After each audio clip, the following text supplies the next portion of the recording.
Take 3. I'm going to just talk about, I came out of church, and it's a large church. I have a problem with church. I've been a Christian for a long time, since I was 15. I'm now in my 50s, 56 to be real. Anyway, so I do have a problem. I have kind of like a critical thing in me. I don't know what it is. Maybe anxiety, because I go into like crowds of people. A lot of people like put me on high alert. Any situation like that, it's like so I'm already on high alert. And in the beginning, what drew me to this church was just the welcoming of the way that the church was set out. Like, you were welcomed from the foyer, like as you go to enter the building. But over the years, and I've been to this church now for like 6+ years, but over the years I've noticed a trend going downwards, where they've got new people posted along the entryway, as you lead to go, and these people are busy talking to each other. And you would be lucky if you get a hello, welcome to church from them, because they're too busy talking to their friends, talking to each other, talking to people that they know. Like, you're there to do a job. You're there to treat everybody who comes to the church the same. Like, save all your like greetings and we know people. Like, yeah, I get it. You know people. You're part of a clique. Hello. Just playing into the stereotype of Christians, like so exclusive and so like, who is special? No, we're not special. Christians are supposed to be the most welcoming and accommodating and open to people, but sometimes you find churches to be the most hostile places because they're so cliquey. And over the years as well, I noticed that the parking attendants, they're just, I have a problem with them, because I remember, I think a couple of times I tried to park, I drive in and they shoo me off and they say, no, normal parking space available. And then I walk through the car parking space, I see so many empty spaces. But then like, oh, okay, maybe they're prioritizing people with children and families. But sometimes I go in there and then I see people getting into their cars and they're like, no, they don't have kids. This is not so anyway, I don't know how these people prioritize the parking. Do they look out and they see, oh, these are big tithers? Who knows? The people just next door to me, they're just looking over at me thinking, yeah, what are you doing, lady? Yeah, I'm having a bit of a rant. Anyway, it's a rant and a little thankfulness message too, I guess. I mean, I go to church because I feel like I owe God thanks for giving me a great life, a good life. Now I've got a bit of a testimony from like maybe 10 odd years ago, when I was in a big bad spot in life. But through lots and lots of on my knees praying, I see and I can reflect on the last 10 years that God has answered my prayers. And yeah, just grateful to some. So I continue to come to church because God is good. And also the worship team in our church is just, they're just top of their game people.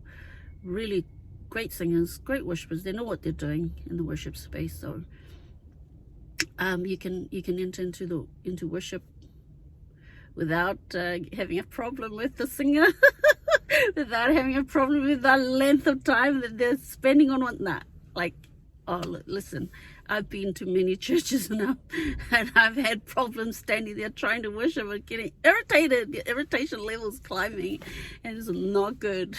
You're sitting there, standing there, and you've got these dark thoughts, ugly thoughts in your heart, and then you're like, you're in church. You're supposed to be a good person. Anyway, and also, I mean, to be honest, if Christians were honest, we're not perfect people, okay? Literally, if you see Christians, whatever they're doing, putting out that they're this and that, no, I bet you they're probably road raging on the way to church, as I have done and did do this morning on the way here. I was getting triggered by this car coming right up, speeding up behind me on the motorway, and I was like, okay, it's time to play.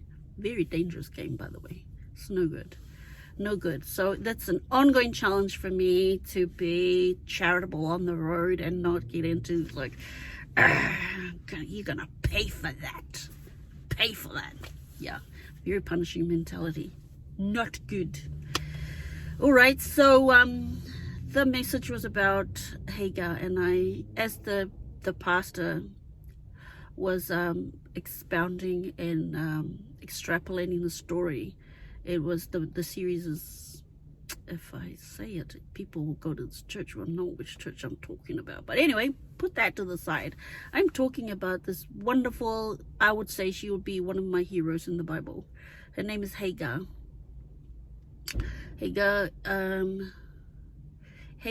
was just a figure of, I guess, one of the most downtrodden people in the Bible, and she was terribly abused by her mistress, master or mistress, her boss, who was Sarah, who was the mother of the Jewish people, Sarah and Abraham. But Hagar was her handmaiden, her servant, and she had this bright idea to, I haven't got this child yet that was promised to me by God. How about I give my maidservant to sleep with my husband? And I'm like, God, what are you doing? You just basically telling your husband to put his, you know what, into another lady. I mean, those are very modern thoughts, because back in the day, in some circles, they're still happening today, where there's a man in a harem of women. There's a man with many wives, and the women are okay about it. Okay, so a very modern take to just have your husband to yourself, I guess, to be faithful to one woman. If you're a leader, you have to be in this day and age. It does say so in the Bible. But I mean, when you put that picture of Sarah, like, really think about that. Sarah is just saying it to her husband, here, you come and do the dirty deed with this lady over here, and then when she has a baby, that'll be my baby, and that'll be the promised child from God, right? According to the prophecy. Actually, no. So anyway, once the baby comes out, she didn't like Hagar's attitude. She was Hagar, she thought, was like a bit of a, you're too big for your britches now, Hagar, so I need to just knock you down into place. And she started just being a real pain in the A to Hagar, and then eventually Hagar leaves. She runs away. But here's the thing that is very kind of puzzling about God. He tells Hagar, I see your suffering, I'm going to bless you, but you need to go back to your mistress. I'm like, what? Why are you sending Hagar back to her abuser?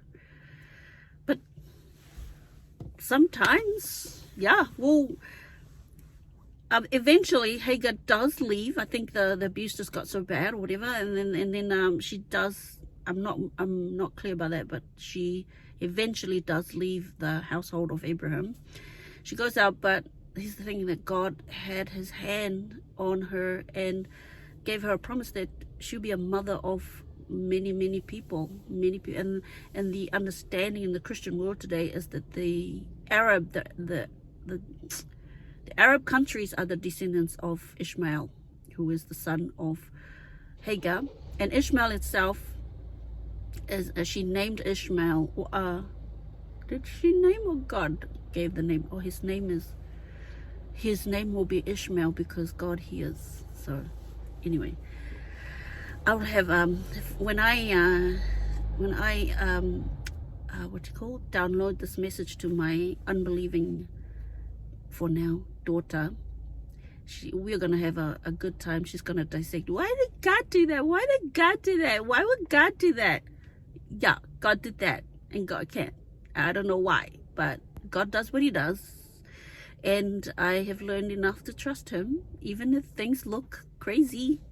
Even if, like, the solution that he's, seemingly comes to us with is like to a person is like, do this, and I'm like, what? Where you want me to do, God? So yeah, But that's my downloading of my time in church today, and I'm going to sign out. Hopefully no feelings were hurt, and yeah, no feelings were hurt, no offense meant about the people, the church. I feel like this church is the best so far that I have been to, and of course every church has got gaps, and the gaps and the flaws that I have are not with the leaders or anybody in the leader or anybody like that in the church at all. It's about the people who volunteer to do these jobs and they don't do it properly, and they should be like, bye. You shouldn't be trying to volunteer for a job to greet people and you like end up being, you know, you just don't, you're not greeting people, you should not be there. Like, find another role in the church for yourself, but definitely do not volunteer to be a greeter.